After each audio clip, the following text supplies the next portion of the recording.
Good morning ma'am. Hi Ishika, कैसे हो आप? हेलो मैम, मैं अच्छी हूँ। आप कैसे हैं?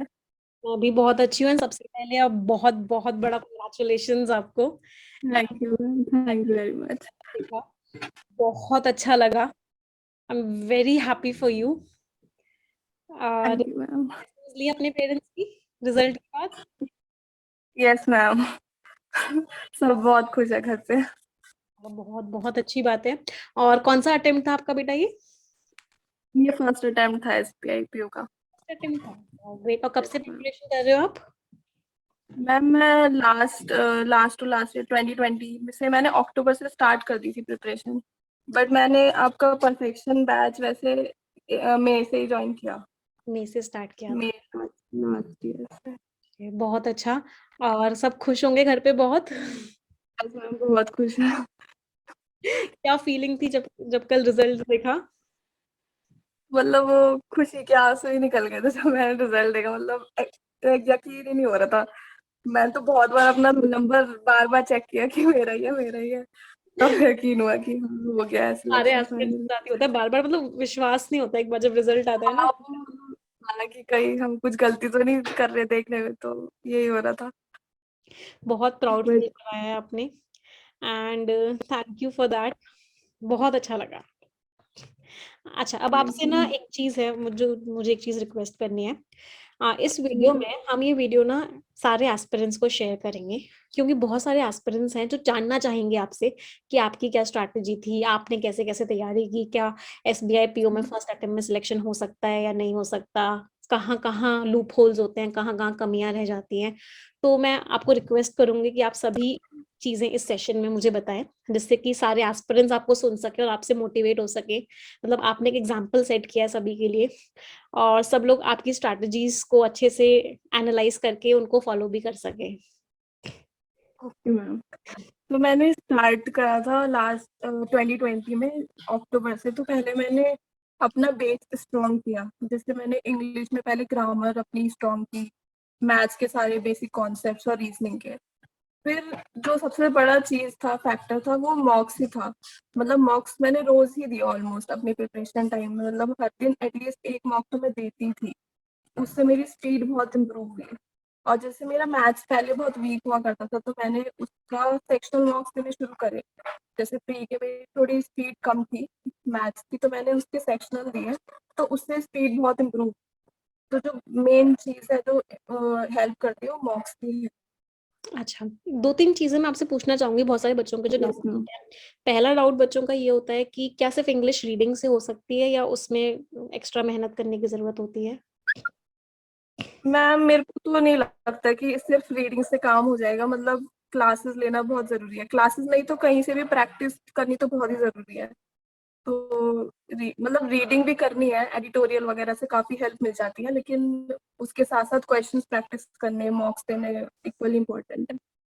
दूसरा डाउट जो बच्चों का रहता है कि अर्थमेटिक अगर छोड़ के जाएं तो क्या सिलेक्शन पॉसिबल है? ये तो बिल्कुल ही मतलब वैसा क्वेश्चन हो गया। इम्पॉसिबल सा है। मतलब कि अर्थमेटिक तो बहुत ही जरूरी है, क्योंकि ज्यादातर जो डीआई है वो भी तो अर्थमेटिक पे बेस्ड होती है। अब अगर वही नहीं करेंगे तो डीआई कैसे सॉल्व। बिल्कुल, मतलब पॉइंट यही है और कि अगर छोड़नी नहीं है। छोड़ना कुछ भी नहीं है, मतलब चाहे थोड़ा सा ही हो पा रहा हूँ उसे, पर करना तो है ही। अगर वहां कुछ भी नहीं बन रहा तो अर्थमेटिक के एक दो क्वेश्चन तो बना के आएंगे। बिल्कुल बिल्कुल। अच्छा, एक चीज और, जैसे बहुत सारे बच्चे कहते भी हैं कि जब परफेक्शन बैच में आते हैं तो बहुत डीमोटिवेशन होता है कि आंसर्स गलत निकलते हैं। क्या आपके भी स्टार्टिंग में आंसर्स गलत निकलते थे? मैम मैं आईसीएसई बोर्ड की हूँ, तो मुझे ऐसी कोई कभी प्रॉब्लम नहीं आई परफेक्शन बैच में। काफी बार तो मेरी रैंक मतलब लीडर बोर्ड में बहुत बार आई हूँ मैं। एरर में भी मतलब मोस्टली हो जाता है ऐसे कि टॉप 10 में आ जाती हूँ। तो ऐसी प्रॉब्लम मुझे तो नहीं आई। बट मुझे मतलब सबसे मेन चीज ये है कि हमें ना, जब परफेक्शन बैच लेना है तो हमें ये सोचना है हमें मजा आएगा करने में सॉल्व। तो मैं तो यही सोच के करती थी। और मेरे को तो वो 1.5 घंटा जब वो खत्म होती थी ना क्लास, मुझे अच्छा नहीं लगता था कि क्लास क्यों खत्म हो रही है। तो मैं बहुत इन्वॉल्व हो जाती थी क्लास लेने में। एक हैबिट सी बन गई होगी परफेक्शन की कि होना मतलब चाहिए। सुबह 8:30 बजे क्लास लेनी है, फिर 10 बजे तक यही होता था। बिल्कुल बिल्कुल। अच्छा, जब आपका डिस्क्रिप्टिव राइटिंग का पेपर हुआ तो टाइम सफिशिएंट था आपके लिए या कम लग रहा था आपको टाइम? तो सफिशिएंट लगे। वैसे तो मैंने ऐसी कोई प्रैक्टिस नहीं करी थी, जैसे कीबोर्ड से नहीं करा था मैंने। फोन में ही थोड़ी बहुत ग्रामरली ऐप डाउनलोड किया था और फोन में ही मैं लिखती थी, तो उसी से मेरी स्पीड काफी सही हो गई थी टाइपिंग की। तो वहां जाके ऐसा कोई प्रॉब्लम क्रिएट नहीं हुई। क्या और आपने डिस्क्रिप्टिव की प्रिपरेशन कैसे की थी? मैम आपकी बुक परचेज करी थी मैंने, तो उससे रीडिंग करी थी मैंने, लेटर वगैरह पढ़े थे, अच्छा, तो टॉपिक उसी क्या को आया जब मैं था पढ़ती एग्जाम थी। में? टॉपिक कि क्या आया था आपके एग्जाम में?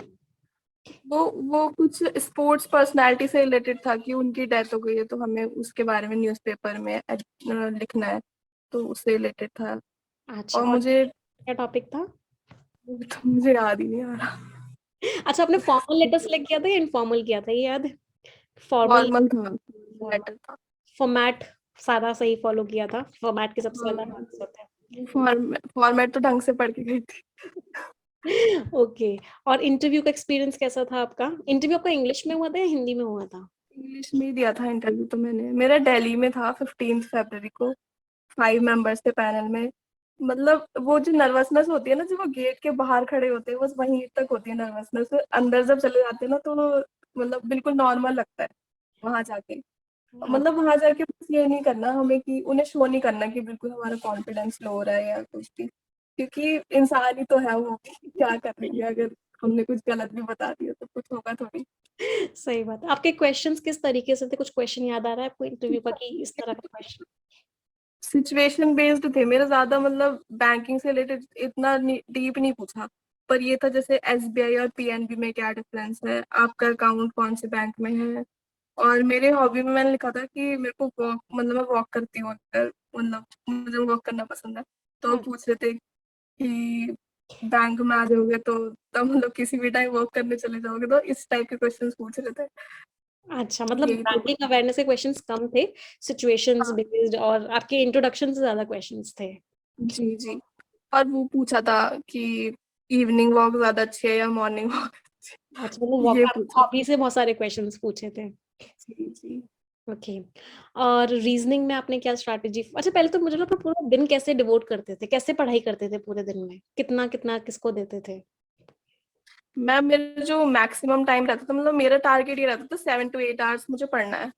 उसमें से मेरे 3 to 4 आवर्स तो सिर्फ इंग्लिश को ही जाते थे, क्योंकि मुझे इंग्लिश इतनी पसंद थी तो मैं उसी को ज्यादा टाइम देती थी। बाकी फिर मैं तो यही कहूंगी कि रीजनिंग और मैथ्स की जब कॉन्सेप्ट सारे क्लियर हो गए थे, तो सिर्फ मैं मॉक्स पे ही डिपेंड थी। उसके अलावा मैंने एक्स्ट्रा कोई भी क्लास नहीं ली किसी टीचर की, सिर्फ कॉन्सेप्ट समझे और फिर उसे खुद ही प्रैक्टिस करा।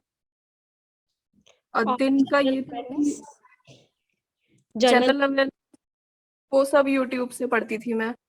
मतलब मेरी जनरल अवेयरनेस बहुत ही वीक थी। अब मैं आपको सच बताऊं तो मेरे 6 to 7 मार्क्स भी नहीं आए होंगे एसबीआई पीओ के जीए में। तो मेरे जो मार्क्स इंक्रीज हुए हैं ना, वो इंग्लिश और डिस्क्रिप्टिव की वजह से ही हुए हैं। तो जैसा कि सब कहते भी हैं आज के टाइम पे इंग्लिश एक गेम चेंजिंग सब्जेक्ट है, आपको लगा कि प्रिपरेशन के यस दौरान? मैम, डेफिनेटली उसका डिस्क्रिप्टिव का बहुत बड़ा रोल रहा।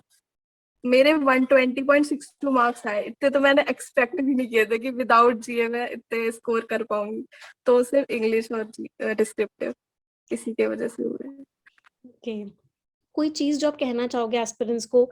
बहुत बार क्या होता है, डीमोटिवेशन होता है, तैयारी कर रहे होते हैं, रिजल्ट नहीं आ रहा होता, मार्क्स नहीं अच्छे आ रहे होते, तो उस टाइम पे आप कैसे अपने आप को मोटिवेट करते थे? मैम मेरा पहले से गोल सेट था कि मुझे तो बैंक में ही जाना है, तो मैं तो जैसे ही मेरी ग्रेजुएशन हुई मैं बिल्कुल लग गई थी इसमें। और जैसे आप बोलते थे कि जो एग्जाम आप दे रहे हो वो सबसे इजी एग्जाम है, ये सोच के चलो, तो मैंने हमेशा यही खुद को समझाया कि ये एग्जाम इजी है और मैं कर लूंगी। लोग बहुत बोलते थे कि इतना टफ एग्जाम की तैयारी कर रहे हो, कैसे करोगे। बट मैं कभी इन्फ्लुएंस नहीं हुई, बस यही सोचा कि बहुत ईजी है, हो जाएगा आराम से, और बस वही सोचते हुए चली गई। और जब पेपर दिया तो लिटरली यही फील हुआ कि सारे क्वेश्चन हो रहे हैं सॉल्व। तो यही ट्रेन, अपने माइंड को सच में यही ट्रेन करना है कि बहुत इजी पेपर है ये। मतलब माइंडसेट हमेशा पॉजिटिव रखना है कि हो जाएगा, हम हाँ, आसानी से कर लेंगे, मेहनत करेंगे, हो जाएगा, कोई बहुत बड़ी बात नहीं है। इसी तरीके से सब माइंड। तो करते हैं, इतनी बड़ी डील नहीं है कि हम नहीं कर पाएंगे, हो जाता है अगर थोड़े एफर्ट्स लगाए तो। बिल्कुल बिल्कुल। अच्छा, एक क्वेश्चन और जो बहुत सारे स्टूडेंट्स पूछते हैं कि मैम मॉक हमने दे दिया, उसको एनालाइज करने में कितना टाइम दें और कैसे उसको एनालाइज करते करें, तो आप कैसे करते थे? मैम मेरा एनालाइज करने का तरीका मतलब इतना वैसा नहीं था, मैं तो सिर्फ ये देखती थी कि मैंने कौन से क्वेश्चंस छोड़ दिए हैं, मतलब मैं कौन से क्वेश्चन नहीं कर पाई, बस ये देखती थी मैं ज्यादा। मतलब ऐसे भी करते हैं लोग कि टाइम देखते हैं कि हमने कितने टाइम में कौन सा क्वेश्चन किया, हमें स्पीड इंप्रूव करनी है इसमें। तो मैंने ऐसा तो कुछ नहीं किया, सिर्फ यही देखती थी कि कौन से सॉल्व नहीं कर पाई मैं, बस इतना ही होता था मेरा। और मुझे एनालाइज करने में ज्यादा टाइम भी नहीं लगता था। आप मतलब जो जो नहीं कर पाते थे उसको देखते थे मैं क्यों नहीं कर पाई, और फिर उसी के ऊपर वर्क करते थे। जी, बाकी मैंने ऐसे नहीं देखा कि ये वाला क्वेश्चन मैं और जल्दी कर सकती थी, ये सब तो मैंने कभी चेक नहीं किया। अच्छा, मुझे मेरा ये रहता था कि मिठाई कब मिलने वाली है? मैम आप बताइए, आपके घर आके मिठाई देंगे। बिल्कुल, मुझे चाहिए, अपनी चॉकलेट भी चाहिए और मिठाई भी चाहिए। तो जब आपको लगे आप दिल्ली आ सकते हो, जब भी अवेलेबल हो, जब आपको, आप तो दिल्ली से ही हो आई थिंक, या कहीं और से हो, कहाँ से हो? नो मैम, मैं उत्तराखंड से हूँ, कोटद्वार, अच्छा, कोटद्वार उत्तराखंड। अच्छा, उत्तराखंड से हो। तो जब भी आपको लगे आप दिल्ली आ सकते हो, कभी भी आ रहे हो, मुझे, मेरा पर्सनल नंबर आपके पास है, उस ग्रुप में मेरा पर्सनल नंबर एडेड है।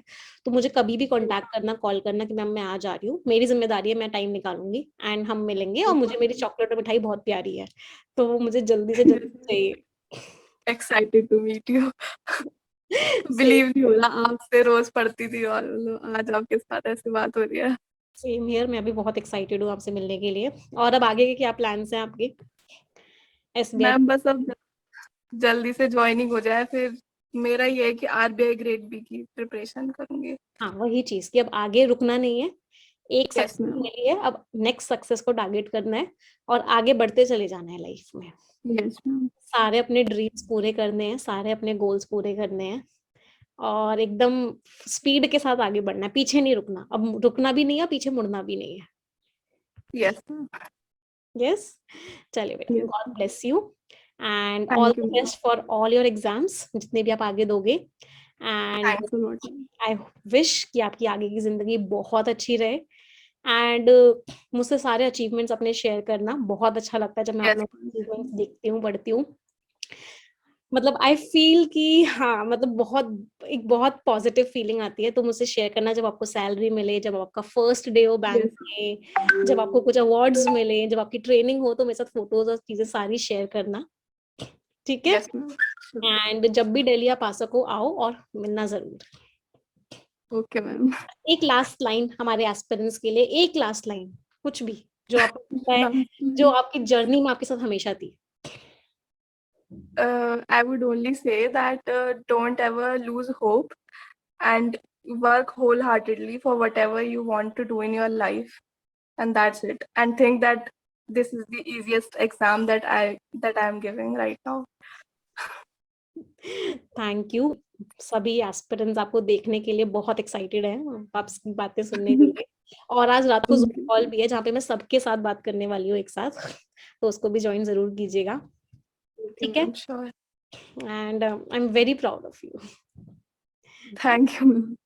It okay, feels great. Thank you बेटा, okay, Thank you, ma'am. Bye. Thank you, ma'am. Bye.